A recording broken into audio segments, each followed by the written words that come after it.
La situación económica de la eurozona es una clara estanflación. Esta situación se caracteriza por un crecimiento económico nulo y por un crecimiento de los precios que todavía se mantiene por encima de los objetivos. Esta característica situación es una de las más complicadas de llevar, tanto para los funcionarios y las instituciones responsables de corregirla, como para nosotros, los ciudadanos, que somos los que más la sufrimos.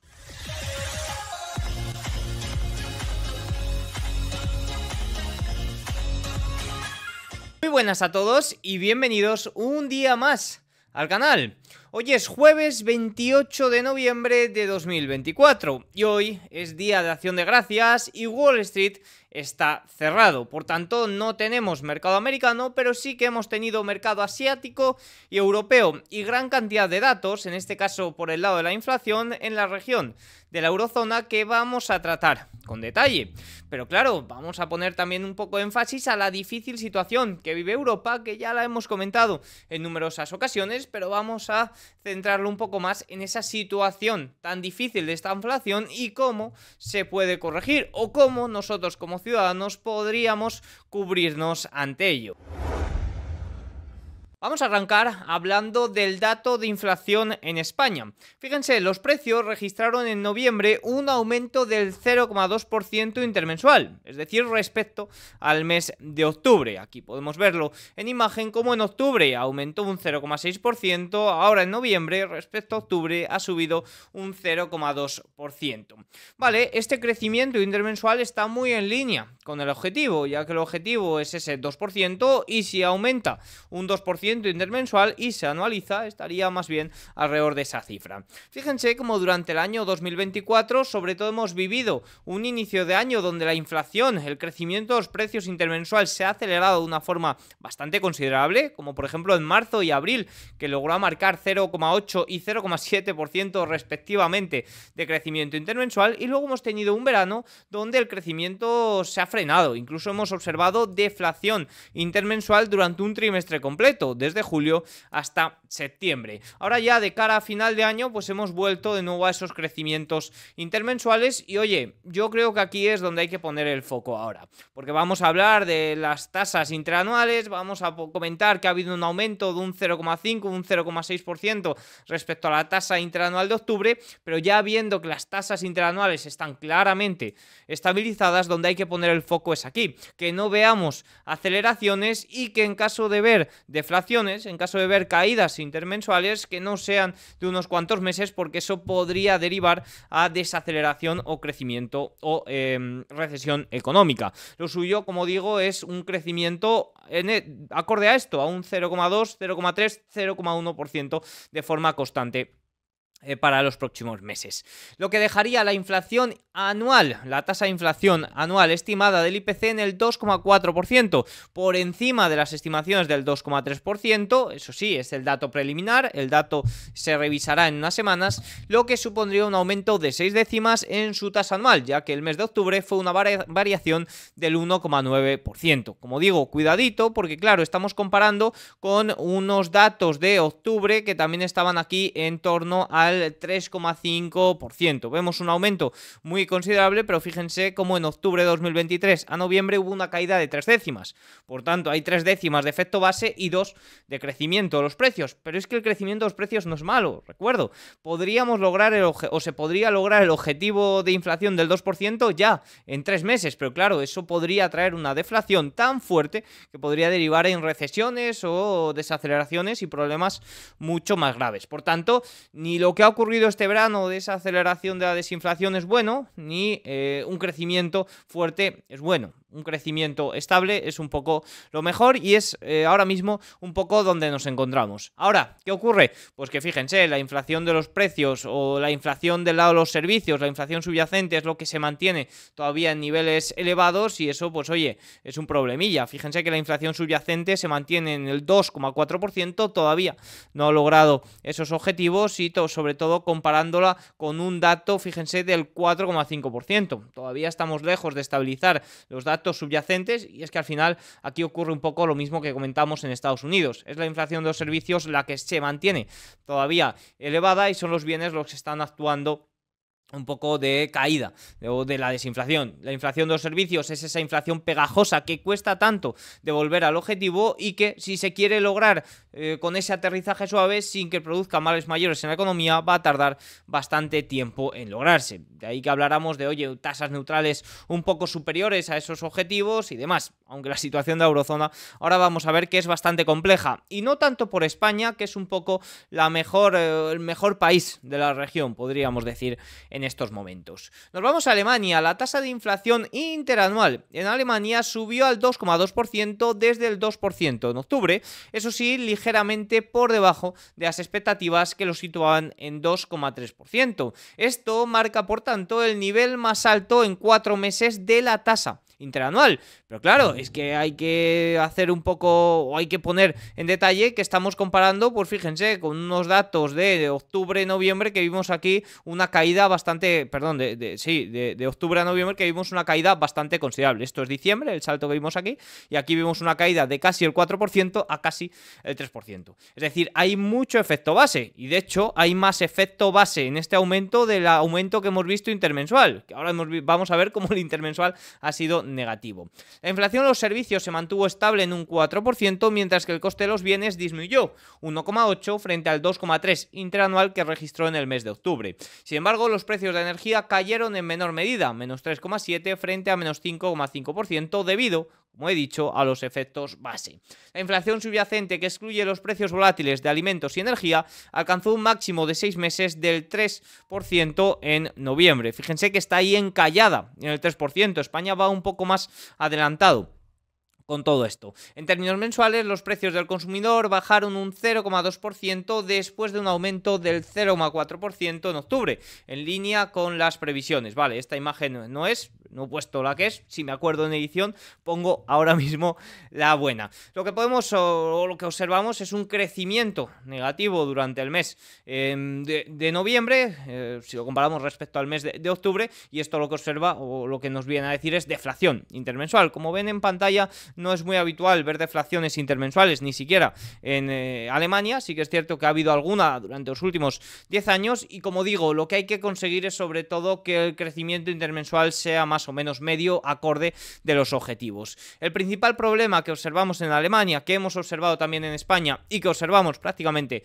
en todo el mundo occidental, es esa inflación de los servicios. Fíjense, una inflación del 4% es todavía bastante elevada, está todavía por encima de los objetivos y esto es un poco esa inflación que cuesta tanto devolver al objetivo. Una cosilla que quiero comentar es que fíjense cómo la situación de Alemania en torno o respecto a la inflación, al igual que la de otros países del norte de Europa y la eurozona en general, es distinta a España. España fue mucho más adelantada en este ciclo de inflación y estamos ya claramente estabilizados, por encima de los objetivos, pero claramente estabilizados. En cambio, pues fíjense como en Alemania todavía hay grandes efectos base y lo habrá incluso para el mes de diciembre. De hecho, para el mes de diciembre, debido a este gran salto en el efecto base, podríamos ver alguna caída muy considerable para el mes de diciembre, pero luego, fíjense, porque toda esta caída habría que recogerse y ahí es cuando veremos estabilizaciones.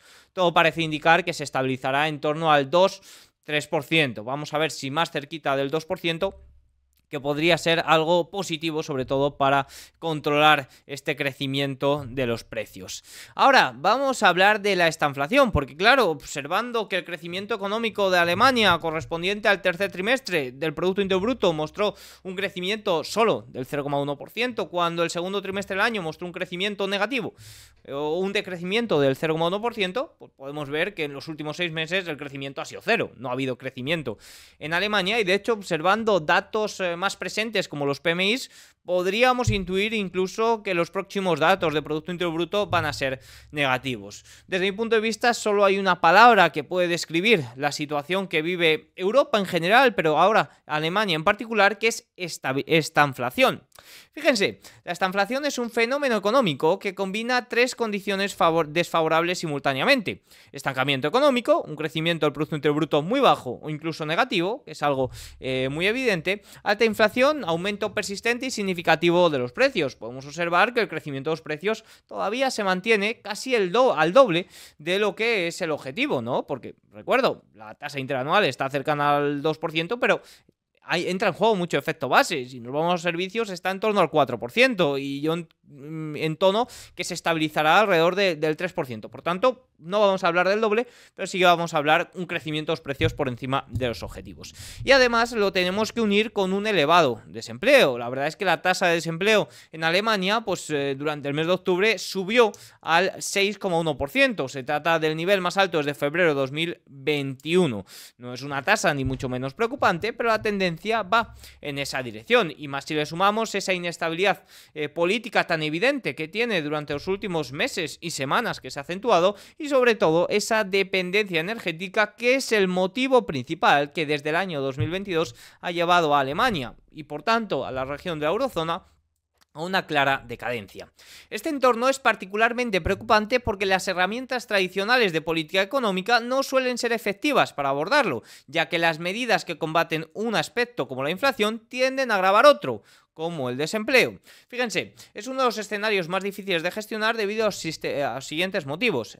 Política monetaria y fiscal. Si los bancos centrales suben los tipos de interés para combatir la inflación, se desaceleraría aún más el crecimiento económico y empeoraría también las condiciones financieras y por tanto el desempleo. Ahora, si los gobiernos y los bancos centrales aplican estímulos para tratar de impulsar de nuevo el crecimiento económico y reducir el paro, reducir el desempleo, lo que podríamos volver a ver es una aceleración mayor de los precios que ni siquiera aún han vuelto al objetivo. Por tanto, vemos que los bancos centrales tienen un poco las manos atadas, ¿no? No pueden hacer mucho, básicamente lo único que pueden hacer es equilibrar un poco las fuerzas. Sí que es cierto y sí que hay que mencionar que el objetivo del Banco Central Europeo no es lo mismo que el objetivo de la Reserva Federal, si hablamos de política monetaria.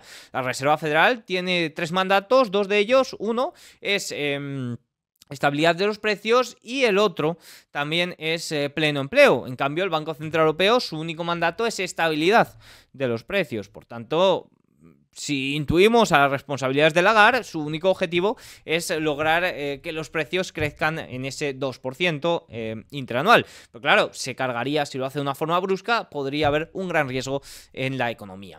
¿Qué genera esta estanflación a los ciudadanos? Que probablemente alguna de estas características les suenen, porque yo me siento bastante representado con ellas. Pérdida de poder adquisitivo. La inflación reduce el valor real de los salarios. Lo estamos viendo, ¿no? Estamos viendo cómo el salario cada vez da menos, ¿no? Cada vez cunde menos ese salario que recibimos a final de mes. Mayor desigualdad. Los sectores más vulnerables sufren tanto por desempleo como por el encarecimiento de los bienes básicos. Lo he comentado aquí en numerosas ocasiones que desde mi punto de vista la clase media está en peligro de extinción si no ha desaparecido. Y luego desconfianza. Empresas y consumidores retrasan inversiones y gastos intensificando la desaceleración. Sí que es cierto que el sentimiento económico, por ejemplo, que hemos visto en la región de la eurozona el día de hoy, ha sorprendido ligeramente al alza, pero si vemos la media de los últimos 10 años, es un sentimiento económico bastante débil. Lo mismo si lo extrapolamos a Alemania. Por tanto, la situación que estamos viviendo en estos momentos, dado que no hay mucha respuesta que se pueda hacer más que pase el tiempo y que se vaya ajustando el mercado por sí solo, parece el peor entorno posible.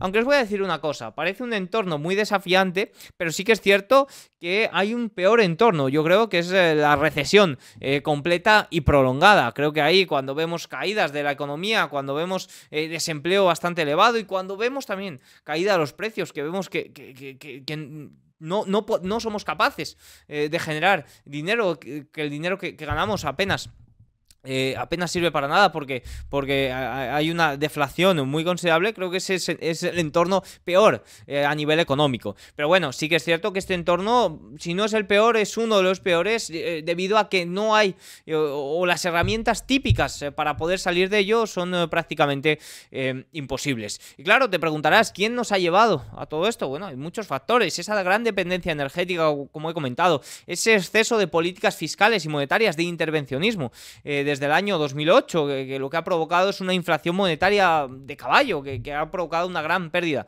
de poder adquisitivo. Hay diversas situaciones y sobre todo yo creo que la tendencia de la eurozona es un poco a esto, ¿no? Al intervencionismo, a la dependencia total de los ciudadanos de lo que manden o de lo que impongan tanto el Banco Central Europeo como el gobierno de la Unión Europea o los gobiernos de los países, y la tendencia es bastante preocupante. Y me dirás, Diego, ¿y la situación de Estados Unidos no parece que también va a una estanflación? Bueno, si vemos el crecimiento económico de Estados Unidos es bastante sólido, 2,8%. Sí que es cierto que algunos países de Europa, como por ejemplo el mismo España, tiene un crecimiento anualizado incluso superior en el último trimestre. Por tanto, la situación de España, aunque con pinzas, se podría salvar, pero la gran diferencia es que la economía de Estados Unidos se puede estimular muy fácil, o el consumidor estadounidense se puede estimular muy fácil. ¿Por qué? Porque la economía es el consumidor.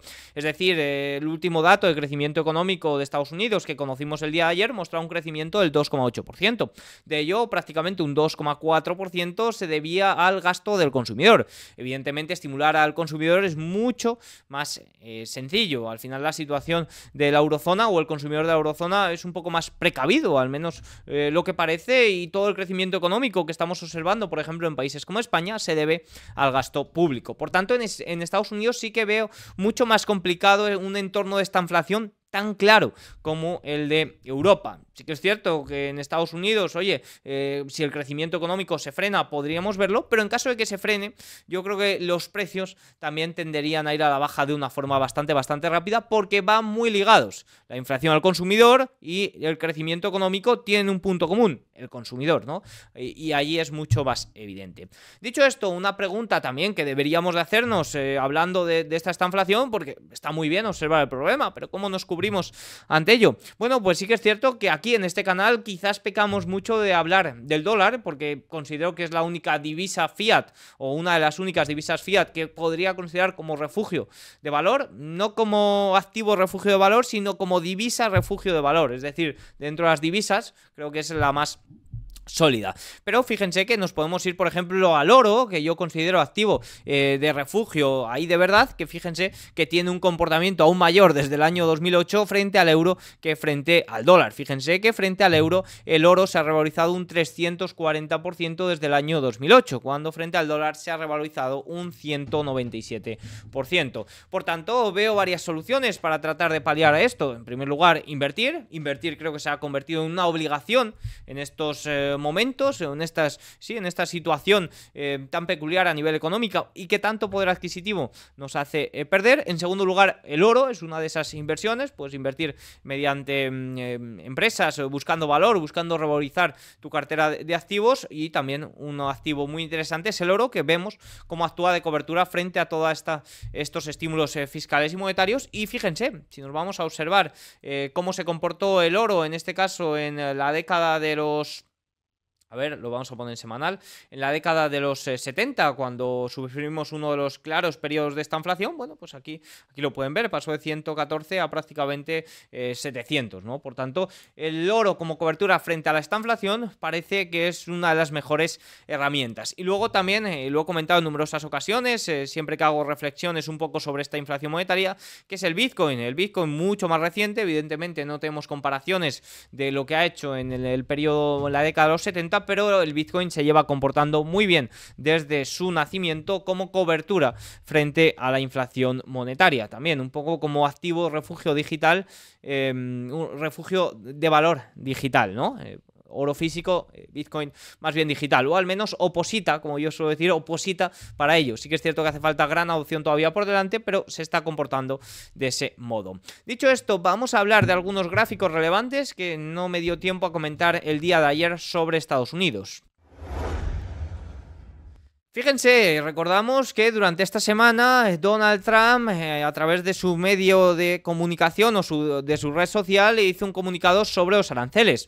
Como yo digo, ahora hay que estar pendiente un poco a ese botonazo, ¿no? La economía, los movimientos del mercado intradiario se van a mover por botonazos, por los comentarios que puede hacer Donald Trump en sus redes sociales o incluso también en diferentes comunicaciones. Venimos de una administración muy silenciosa y vamos a recordar lo que pasó entre 2016 y 2020, que era una administración muy ruidosa, ¿no? Donald Trump es así. Fíjense, el 43% de las importaciones de bienes de Estados Unidos provienen de México, Canadá y China. Por tanto, fíjense que aproximadamente el 40 y pico por ciento del total de las importaciones ya han sido gravadas con aranceles por Donald Trump y todavía no ha entrado al mandato, ¿no? O ya ha sido anunciado que van a ser gravadas. Fíjense que en Canadá que es el tercer país, México, y China impuso un 25% a Canadá y México hasta que controle sus fronteras, y eso es un poco la comunicación que hizo, y a China le sumó otro 10%, y son estos países los más importantes en cuanto a importaciones de Estados Unidos se refiere.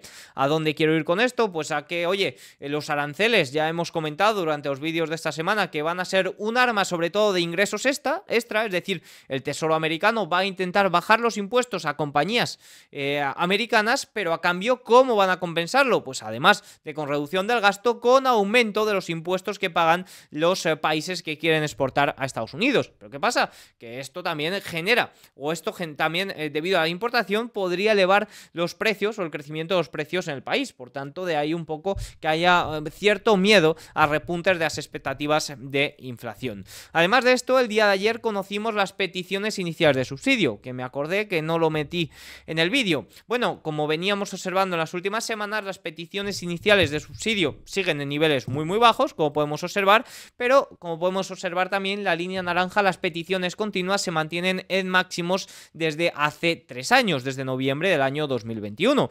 ¿Esto qué significa? Yo lo interpreto como que las peticiones iniciales están bajas, es decir, que no hay despidos, pero que si las peticiones continuas están elevadas, y eso significa que no hay contrataciones. Vamos a ver los próximos datos de empleo, las próximas nóminas no agrícolas, a ver cómo está la situación después de unos datos últimos un tanto ruidosos, alterados, no sabría cómo definirlo, pero sí que es cierto que esto me muestra un claro enfriamiento por el lado de las contrataciones. Tiene todo el sentido del mundo. Yo como empresa antes lo que voy a hacer es no contratar que despedir, porque despedir es más caro, ¿no? Por tanto, tiene todo el sentido del mundo. Dicho esto, vamos a comentar el cierre de sesión europeo. Solo ha habido sesión en Europa, como suele ser habitual cuando Wall Street cierra, pues una sesión sin mucho volumen, sin mucho movimiento y generalmente al alza. Pues así ha sido, fíjense, el Eurostoxx 600 sube un 0,46, futuros del Eurostoxx 50 también suben un 0,52, DAX alemán mejor, 0,85% tras los datos de inflación, fíjense que muy cerquita de máximos históricos, con todos los problemas económicos que tiene, de ahí también que invertir sea, si el índice del país va bien, invertir sea más bien una obligación que una opción, ¿no? Creo que es así como ha evolucionado. Hemos visto un sector tecnológico en Europa bastante positivo. CAC 40 francés 0,51% arriba, IBEX un tanto más rezagado se está quedando con respecto al DAX alemán, por ejemplo. Reino Unido prácticamente plano en el día, Italia 0,82%, Suiza más 0,76% y Países Bajos más 0,22% de más a menos. Eso sí, como suele ser habitual, ya digo, siempre que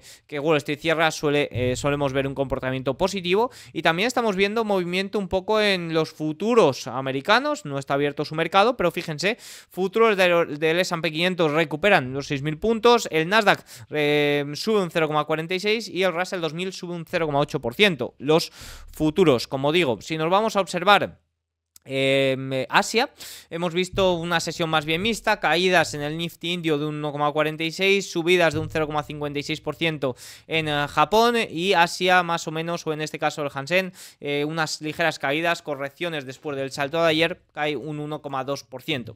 Poco que comentar por aquí, la verdad, mientras que los estímulos no se anuncien con mayor efusividad o no veamos que realmente son evidentes en la economía, parece que la situación se va a mantener más bien similar. ¿Algún comentario extra más? Si nos vamos al oro, pues fíjense, ligeros alzas, tampoco gran cosa que comentar debido al cierre de Wall Street.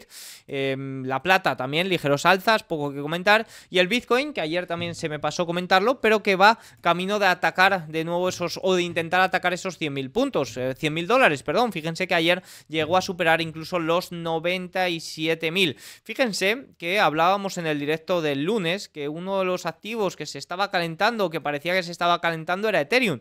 Pues fíjense que Ethereum subía en el día de ayer un 9, casi un 10%, y ojito que está rompiendo línea de tendencia junto con... Yo solo tengo 2 criptomonedas en este momento, las tengo ya desde hace tiempo y las mantendré. Una es, o la principal es Bitcoin, pero también tengo Ethereum, la verdad, y parece que se vuelve a calentar la cosa por aquí. Un último comentario sobre divisas. El dólar, bueno, el día de hoy ligeramente arriba, sin mucho movimiento, y el euro dólar dólar ligeramente abajo. Al final vimos un repunte bastante considerable en los últimos días del euro frente al dólar, un poco por la elección del secretario del Tesoro, un poco por muchos factores, inflación o datos de inflación, Producto Interior Bruto y demás que hemos conocido en Estados Unidos, pero especialmente porque el dólar estaba muy sobrecomprado y oye, ciertas correcciones no vienen nada mal. Recordemos que entramos ahora en el mes de diciembre, que suele ser estacionalmente, fíjense que si nos vamos a observar las estacionalidades, suele ser estacionalmente bajista para el dólar durante los últimos 10 años, excepto, fíjense, el año 2016, que aumentó en el mes de diciembre, la anterior victoria de Donald Trump. Muy atentos también a lo que pueda ocurrir por aquí con esto. Así que nada, por último, para mañana conoceremos más datos de inflación en Europa, inflación francesa y la inflación de Europa en general, de la región de la eurozona. Además, Wall Street mañana abrirá media sesión, abrirá a la hora habitual y cerrará a las 7 de la tarde, hora española, 1 de la tarde, horario de Nueva York. Así que nada, tienen todos los detalles, espero que os haya gustado el vídeo. Si es así, hacedmelo saber con un like, un comentario y nos vemos mañana. Chao.